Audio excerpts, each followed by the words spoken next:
Can you hear me all right? How do I get back into it after so long out? Is a good question. I would say forget about what it is that you used to be able to do, and just think about scaling it right back and starting again as a beginner, almost forgetting everything you know, just to get back into it again. So, for example, if you used to run 10Ks and lift heavy weights and you're not even drinking enough water and doing enough steps at the moment, just scale it right back to beginner level. You will soon get back to where you want to quite quicker because you already know what it is that you're supposed to be doing. So it'll be quicker that way. Personally, I think I tend to do it a couple of times a year. I tend to do it before Christmas every year and take off like maybe 3 or 4 pounds and then just ignore dieting over the Christmas period, and it might go back on again, but I'm kind of back at square one. I tend to do the same kind of thing on holiday, but I do keep myself in a decent kind of shape all the time so that I can go in and out of it. If you're new to calorie deficits and dieting, it depends on your body type and your body shape and how well your body responds to it. But going into it for a couple of months at a time with a bit of a break is a good idea. I don't. I don't. Probably not as often as you think. I mean, I think we'd all like a cup of motivation when we can't be asked. But the reality is that the thing that keeps me motivated is just being consistent and seeing the result.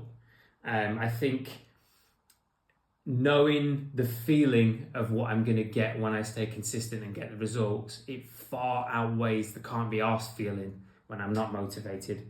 So I just tend to have maybe my usual, here's what I'm going to do when I've got everything in check, and here's my baseline for when things are going a bit slow or I'm a bit tired or if I'm feeling down or whatever. So I'll have like a bare minimum baseline, and that is what that's what I do to stay consistent.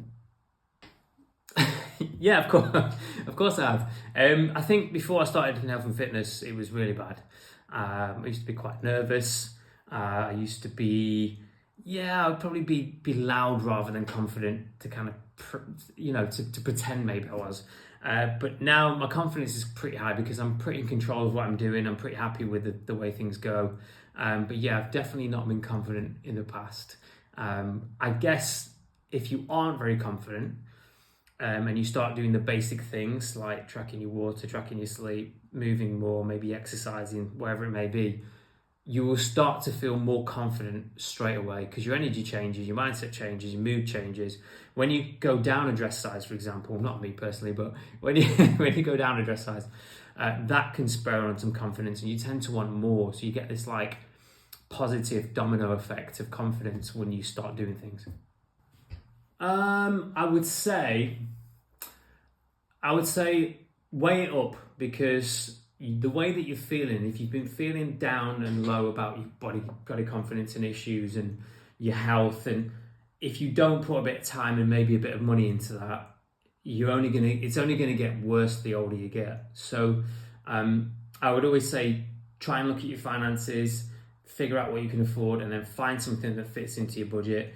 Or I suppose you could look at I've had a client that kind of sold some of all of her old things she wasn't using anymore to use the money to then invest. So investing in your health is, you wouldn't think twice about 2 takeaways in a week or buying £15 worth of alcohol for a week or whatever. So just have a little look at what you're doing. And I would say if you can't afford it, I would counter that and say you can't afford not to. So find a way. And there are plenty of options out there. You just have to find the right one. Yeah, I'd say I have this thing that I like to say, even to myself at times.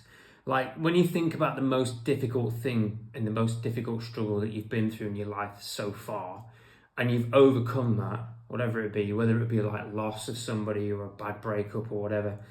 When you think about health and fitness, like steps and water, it's a privilege and it's actually easy. When you think about how difficult the thing is that you got over, how difficult that is, in comparison, health and fitness and tracking your food and eating and making decisions, it's actually really easy. It's not as difficult as you're making yourself believe it is, because maybe you don't know what's on the other side of it and you don't know how to do some of the things, but that's what people like me are there for, aren't they? That we're experienced, we've got loads of social proof to say that we can help you. So when you think about the most difficult thing you've ever been through, in comparison, this is a piece of Right, good. Is that it? Should we go? Do something more exciting?